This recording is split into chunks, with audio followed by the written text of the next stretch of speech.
Starting. All right, we are now recording. This is now the pre-show. Greetings, all of you pre-show viewers who only get to see this part of the show on the video YouTube recording. Actually, it won't be much of a pre-show today because it's just Ro and I, so we're just going to jump right in and do the show. So we will start in 5, 4, 3, 2. Greetings, heroes. Welcome to Prepare for Combat, episode number 19. 19, hold on. This is 18. July 9th. Okay, I'm dyslexic today. Take 2. They write down the start time. Recording to the recording is about 1 minute in. All right, so 5, 4, 3, 2.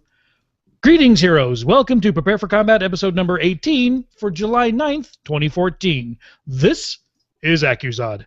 And joining me this week is the ever incomparable, ever unreplaceable, just the man about town, Brian Black, a.k.a. Ro. Ro, how you doing, sir?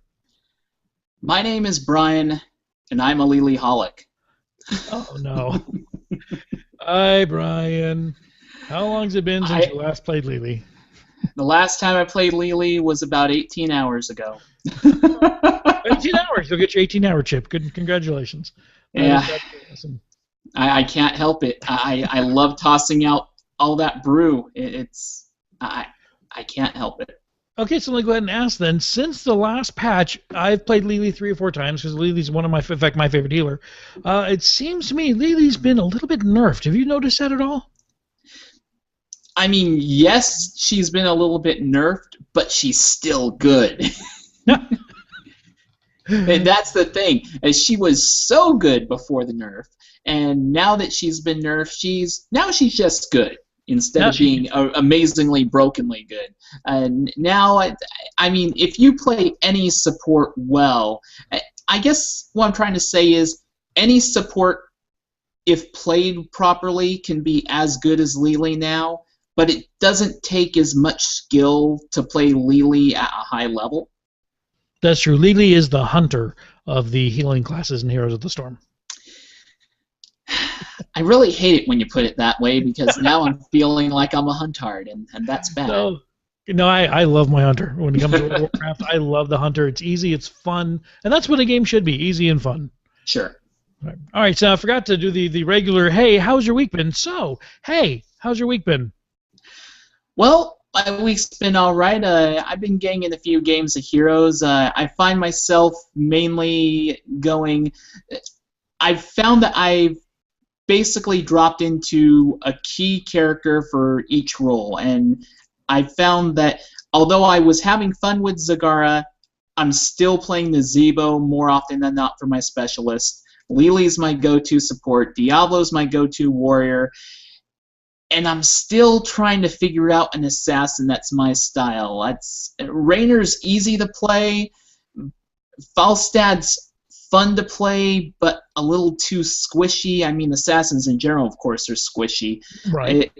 I still haven't found that one assassin that really speaks to me and says, this is who I am as an assassin. So I'm doing some soul searching to figure out which assassin I am.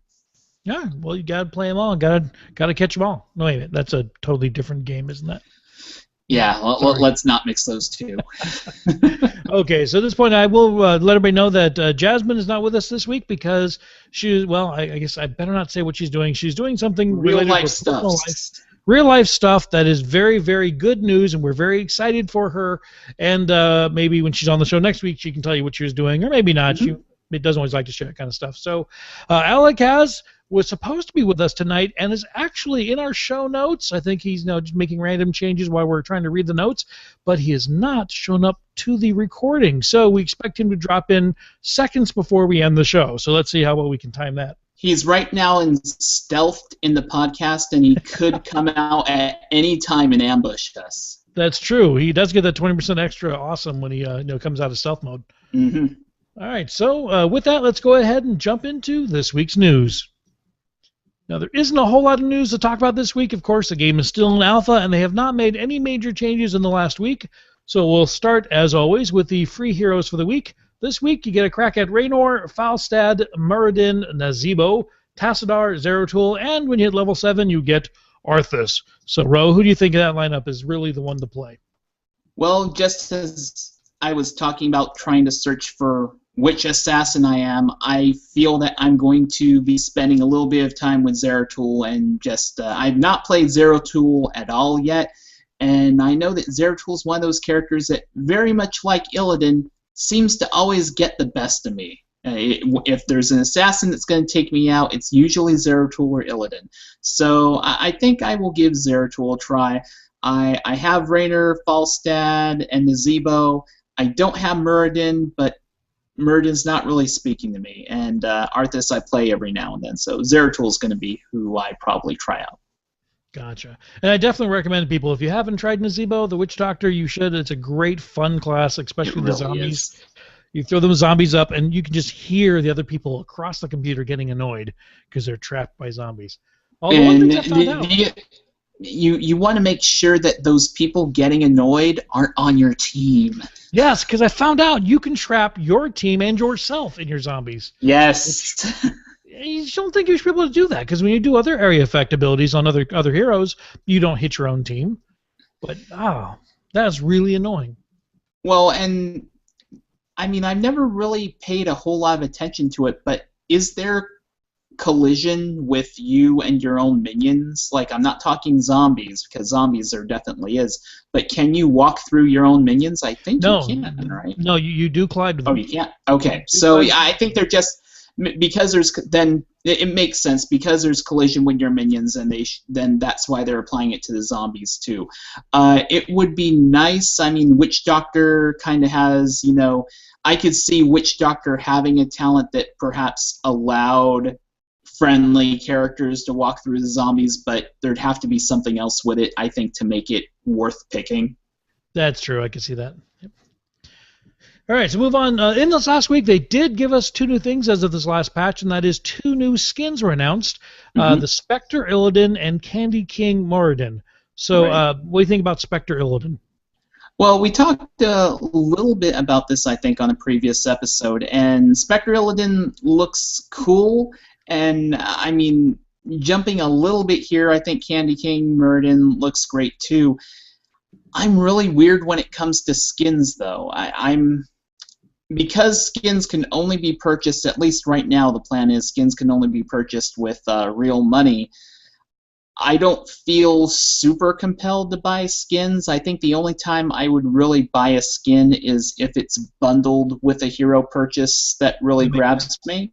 Yep. But they're fun-looking skins, don't get me wrong. It's just not something that I would spend real cash on. If they made it cost an exorbitant amount of gold, then I would probably acquire the skins once I became gold capped gold capped and had all my characters unlocked.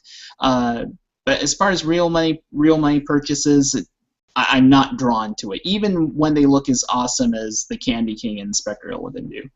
Yeah, I love Spectre Illidan's kind of futuristic, robotic, techie look, which I think looks really awesome. But I agree, I don't think I'd be paying the prices that they're currently offering for those characters, because they are. It's a little pricey. Yeah, $15 for Candy King and $10 for Spectre, I think. Yeah, that's a bit much, I think, for a skin of a character. Unless now, if your main character is Illidan, if that's one you play every single time, then yeah, I could see spending the money on that, definitely. But for just randomly, I play this every now and then, let me buy a skin as well, a little bit much for me. Well, the one thing I want to point out. It's funny you say that, because I actually did at some point consider purchasing a Diablo skin. So that's a very valid point you make. My feelings about Illidan and Muradin are really kind of because I just don't play them. On the other hand, if it's a nice enough Diablo or Lily skin, that could be a different story. That's probably what they're aiming for then. If these are your characters that you play all the time, these are the skins you're going to want to shell out money for.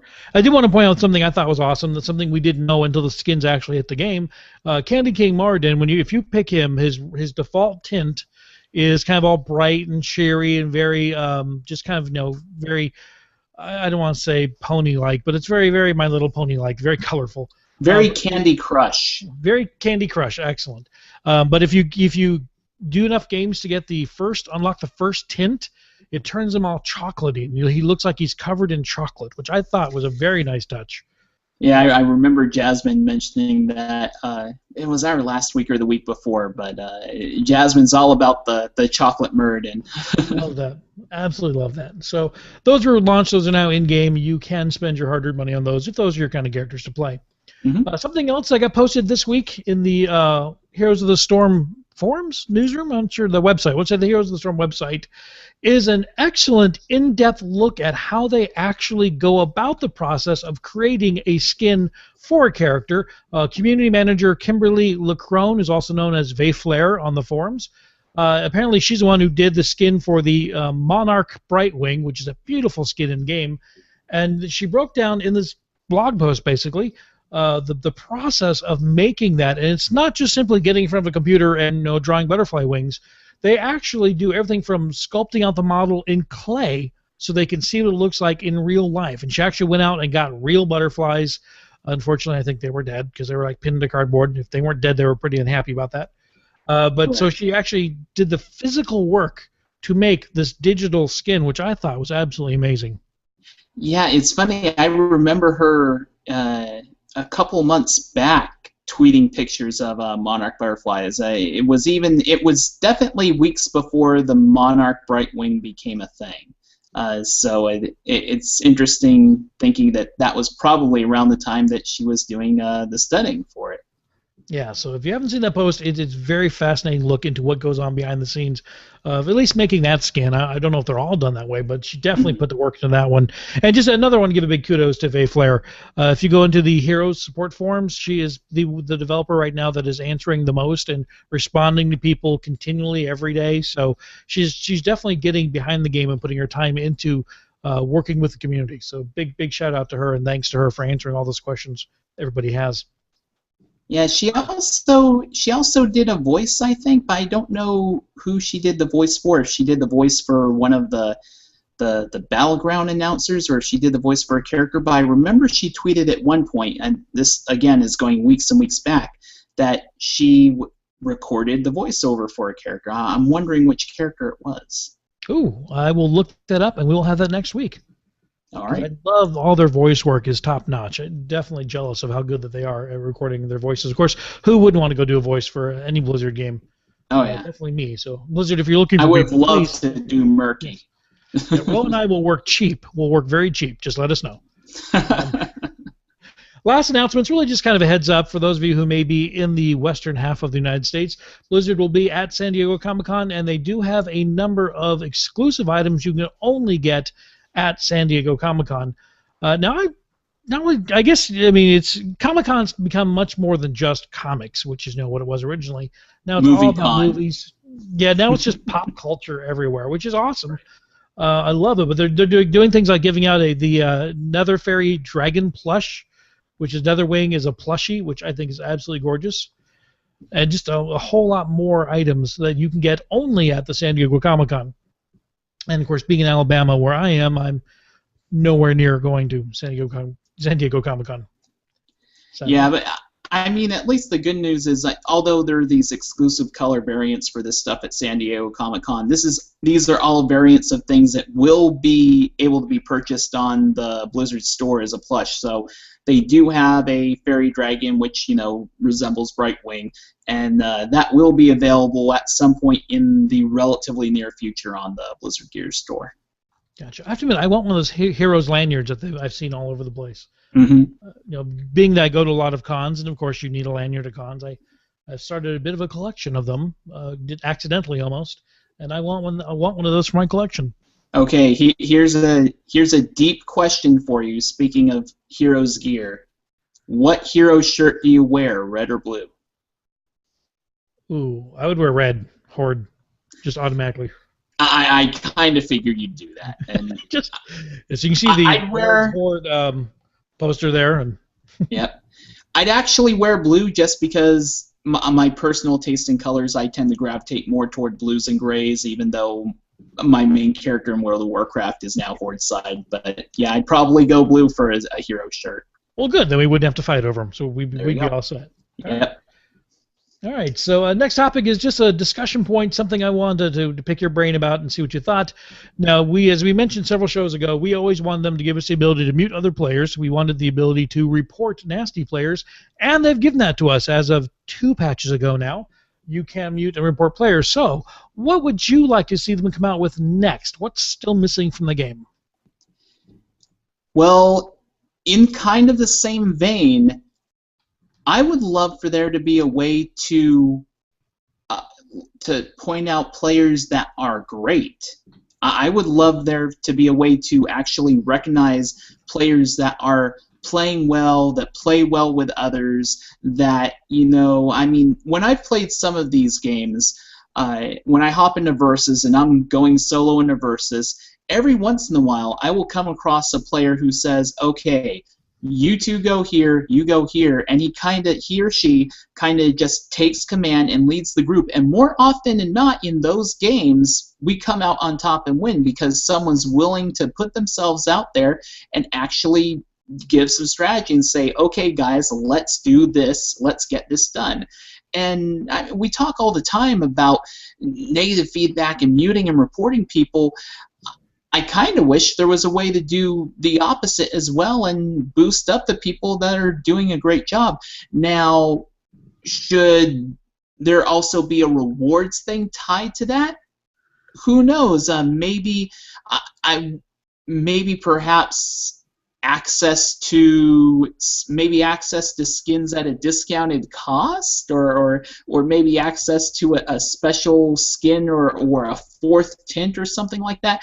I don't know. It'd have to be something that's in the vanity line. It couldn't be something game power that adds game power. I wouldn't say someone should be able to get a character for free by being like that, but just some way to recognize people for actually contributing something to the community. That's a great idea. I like that. Mine, for the ones I was thinking about, I'm actually stuck between two, and they're both coming. I know they're both in the works for the games. The first one is spectator mode. I really want to be able to go in and watch other people play. Yeah. Granted, you can do that on Twitch, but that tends to be very, very, player-centric. I'm stuck watching whatever that player happens to be doing in the game, which is nothing wrong with that, but sometimes I want to roam around. I want to see what people are doing, especially if they're playing a character I like. I want to follow that character around the game and get their strategy. Right. And the second one is actually I cannot wait for them to actually get out to the ranked modes, just so we can start getting the beginning of a competitive level where we actually get rankings and see how well you do, where you stand against other players. And I know those are both coming, but I can't wait for those two things. And I guess the second thing I would add that I hope they bring back sooner as opposed to later is give us custom games back, please. Yes, I want custom games back for so many reasons, not just for the possibility of training with your team with adjustable difficulty levels for AI and such, but also to set up 5 versus 5 matches with 2 groups of friendly players. Now, even though we don't have an observer mode per se, if custom games were back, you could kind of work out a video cast of a game between 2 designated set teams of players rather than just queuing random and such. So yeah, I want to see custom games come back. I'm not sure why they're still off the table. I mean, I understood why they took them off in the first place, because they wanted to get more feedback and more metrics on how Versus is working out. But I feel that especially as we start adding in dozens and hundreds and thousands of more players to this alpha, eventually beta, I feel that custom games can become a thing again soon. Oh, I would love that because, I've been keeping track. You and I are both members of the AIE gaming community, and I've got a spreadsheet where I'm keeping track of all those who volunteered themselves as being AIE members who are in the Heroes Alpha. And even though it's a very, very limited alpha, we've got at least 15 people. We could actually start doing some scrimmages and have some sort of gaming system going. And I can't wait to start doing that. So I'm totally. Yeah, you could have.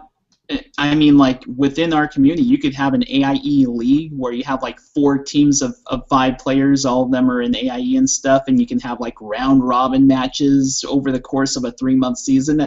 But with custom games, the things you could do in terms of player-created tournaments and stuff like that, I'm just really excited about the potential that's there.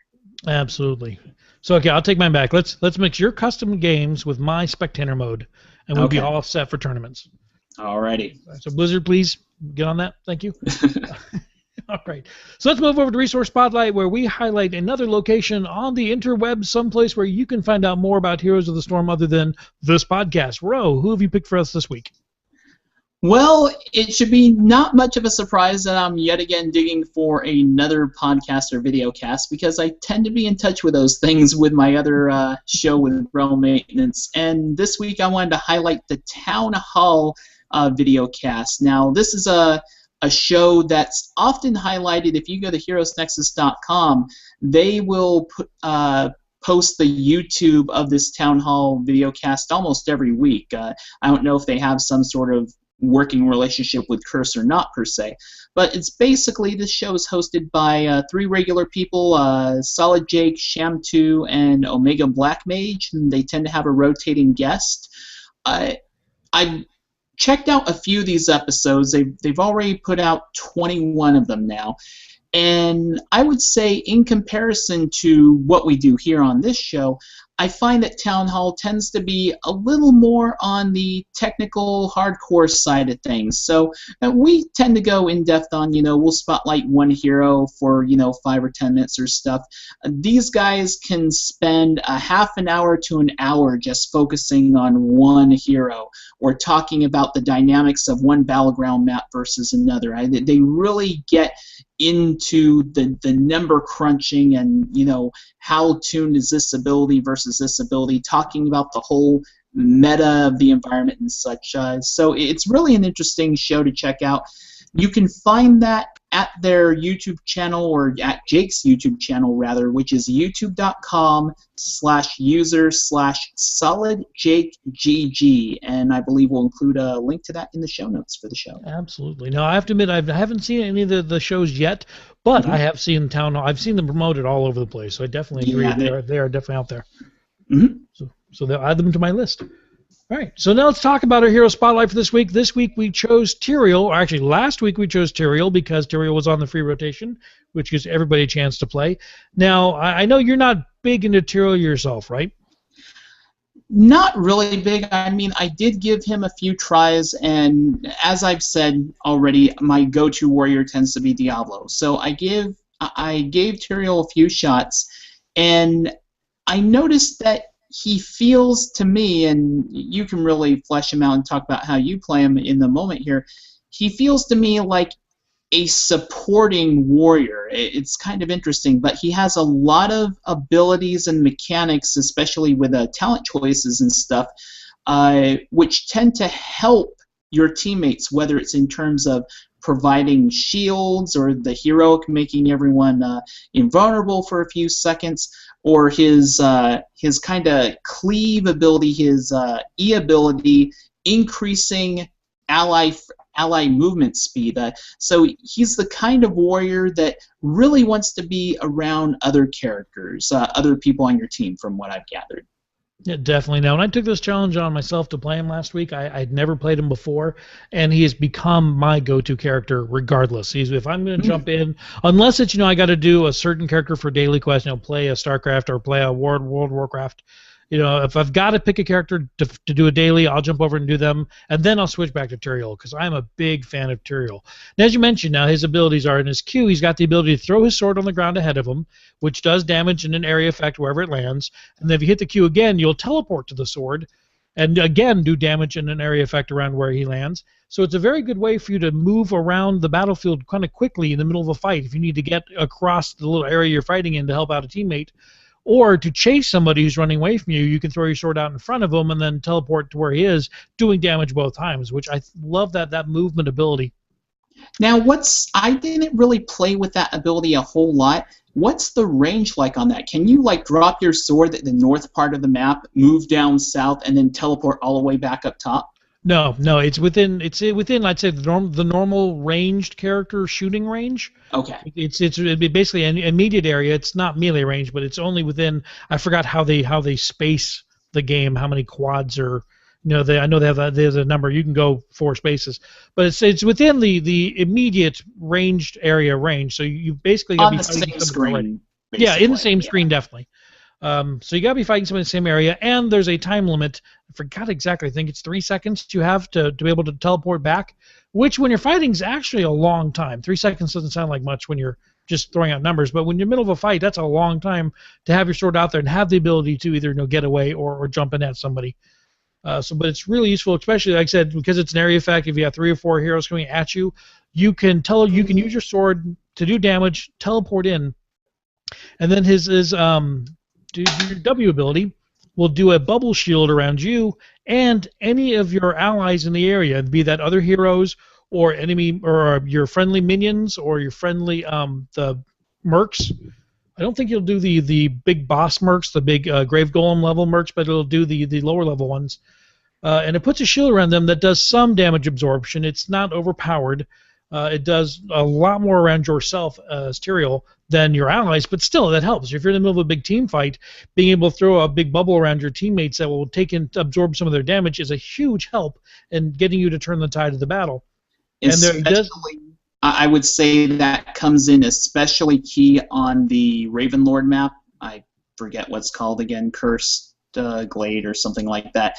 But where team fights happen for those tributes all the time, one thing I have noticed about Tyrael is that when I'm playing with a Tyrael character, those fights tend to go much better when Tyrael's on our side in those. Absolutely, and there's a talent you get, and I forget the level number because I'm not looking at the screen right now, but you do get a talent that will increase the absorption by 25% for every hero that you hit when you throw it. So if you're in the middle of a team fight and you've got 2 or 3 other heroes around you and you hit them with your bubble, you suddenly tripled. You can get up to double your absorption rate, which is a huge difference in battle when people can't do any damage to your team. So he does have that ability. He puts out very good damage. And his E ability is this big swipe on the ground, which leaves a nice little beautiful design on the ground, and that will hit everyone in that area. So it's kind of a conal attack in front of him. And you said you can take a talent that means any of your heroes who walk through it will get a speed boost. I tend not to take that, and I forget which level that one's at. I have to look it up again. But the movement speed is built in. That movement speed benefit thing is part of it when you take the talent. I thought you had a talent for that. That's rolled into it. I believe. What was I going? The things that the talents that augment the E. So you can either have it do more damage to heroes, reduce the cooldown for each target that it hits. You can have it push enemies outside of the area, and it can gain damage too. I think it's the pushback that you're probably thinking of. Yeah, because of the same tier level 5, you can choose between the pushback or the one I always take, Burning Rage, which just simply lights him on fire and does damage to anyone around him. And he's actually one I spent real money. There was a bundle available for Tyrael, so I bought Tyrael in the bundle, which comes with a demonic form, which is this flaming red angel of death. It's a beautiful skin, and it gets even better when you take that tier and he lights on fire while he's running around. Right. So that's why I never get the push aside one. But so you get the conal attack in front of you. You get the ability to do AE damage at a point and then teleport to that point and do AE damage again. And then of course you have the ability to bubble shield everybody in your team. So he's not. I wouldn't say he does as much damage as a pure damage dealer. He can't tank as well as a pure tank, but he is a good enough hybrid that he does what he does very well. And when you get used to the good combination of key combinations, being able to teleport into the middle of a group and then hit your bubble so you don't get eaten alive while you're there, he becomes a very, very strong character to play. And it's one if you haven't really dug into him and played them too much, he fits my playstyle perfectly. I guess I can put it that way. He's the kind of one I can instinctively hit keystrokes without having to think about what I'm doing. I just think I want to do this. My fingers do it without even thinking. So. Well, one thing I wanted to ask you is just taking a look at these talents here. There's obviously talents that help augment the shield, your W, the shield ability, and there are talents that are far more offensive in nature. Like say Battle Momentum, of course, which a lot of characters have. Blade of Justice is more of an offensive one. So when you personally play Tyrael, do you find yourself going for the more defensive, supportive talents? Not normally, no. I usually take all of the DPS increasing talents, the more damaging one, except for the increased bubble. The number of heroes you hit increases your bubble shield, because that really does change the tide of battle in a team fight, because that is so helpful. But other than that, I tend to go for all of the damage abilities. In fact, his two heroic abilities. First one's called Judgment, which is you target another player, and that is a pretty large range, or even off the edge of the screen. And he does his mad dash of them, does an AE stun and damage. It's a very, very powerful attack to get you into a fight from far away quickly and do a lot of damage when you get there. The other heroic ability is Sanctification, which does a 3-second invulnerability for everybody in your team. I have never picked that, and I might be missing something on that side, because I always go more for the damage abilities. But 3 seconds of absolute invulnerability for your team is going to be pretty powerful in a team fight as well, I think. Yeah, my only problem with it is it's a channeled spell, right? So basically, while you're making all nearby allied heroes excluding you invulnerable, note that thing, it says excluding you. Yep. So you are vulnerable. Also, since you're channeling it, you can't do anything else. So, it's one of those things where I really wish that either you pop that and your allies get 3 seconds of invulnerability and you can do stuff, or at least have it also affect you while you're channeling. Sanctification, it seems kind of strong to me, but I think the fact that it doesn't affect you and you're rooted in one spot while you're doing it, I always went toward Judgment when I was playing Tyrael. And that's exactly why I do it as well, and I completely agree with you. The fact that, to me, it's kind of like ETC's Mosh Pit, not Mosh Pit, where's the Mosh Pit? The ability that makes all the enemy heroes around you dance for 4 seconds. Another one that's got to be channeled, it kind of takes you out of the fight. Now, granted, yes, it does help your team, but I'm usually a little more selfish than that. I like to get in and do damage to everybody else as opposed to protecting everybody else around me, wasting my time kind of channeling. But then again, it depends. I can definitely see if you're going for a support build, there are all the talents there to do that. And he would be a very, very powerful support class. I just never play him that way myself. Right. But so that is my take on Tyrael. Again, I love him. He's definitely one of my go-to characters every time. If I've got nothing else to do, it's either Nova or Tyrael. Those are the two I always pick every time. Now, I'd love to have all the listeners out there. If you have any tips or tricks on how you play Tyrael, we'd love to hear it. You can email us at podcast@prepareforcombat.net. Give us your ideas of what you like of the character. Or if you think he sucks and he's horrible, let us know. We'd love to hear that too. Yeah, absolutely. I'm kind of on the fence with him. I don't think he's a bad warrior. He's just not the warrior I would play. Because when I think of playing a warrior, I'm thinking of playing a character that's smashing down minions and breaking down walls and stuff, and that's more a Diablo thing. It's definitely Tyrael's more about helping the team and supporting the team and such. Diablo just wants to spread terror and carnage and fear and destruction. All right. So for next week's Hero Spotlight, let's pick a character that's free this week so that everybody can play him. Let's go ahead and go with Zeratul. I think that was one you wanted to try this week. Yep, it's definitely the one that I'm going to be trying out a few times now. Personally, I won't be able to tell you guys about my experience with him because I won't be on the show next week. We're playing a little bit of musical chairs here with the show lately. So I won't be on next week to talk about him, but I'm sure I'll toss in my thoughts on the show afterwards. But yeah, I think we'll definitely ask your opinion on Zeratul the week following when he joins again. Mm-hmm. Okay, that's our show for this week. If you'd like to follow the show, we are on Twitter at Prepare4Combat, and that's with the number 4 in that case. You can email us at podcast@prepareforcombat.net. Our website, where we are currently streaming live every Wednesday at 7:30 Pacific, 10:30 p.m. Eastern, is at www.prepareforcombat.net. You can also subscribe to the show on iTunes and Stitcher. All right, so Ro, where can people find you on the interwebs? Find me on Twitter at Rowow, that's spelled RHOWOW. You can also find me on such podcasts as this one, All Things Azeroth, Flex Mode, and Realm Maintenance, which is my podcast about other podcasts for all the Blizzard games out there. This next episode coming up is going to feature the World of Warcraft advice show for World of Warcraft players known as Torn Think Tank. And yeah, realm-maintenance.com. If you are looking for podcasts for WoW or Hearthstone or Heroes of the Storm, you can check out Podcast Directory and find some stuff to click on. Alrighty. If you want to follow me on Twitter, I am at Accuzod, that's ACUZOD, or my website, accuzod.com. So on behalf of Ro, this is Accuzod saying, heroes, you are now prepared for combat. I'm going to go play Lily again. I'm going to get some material.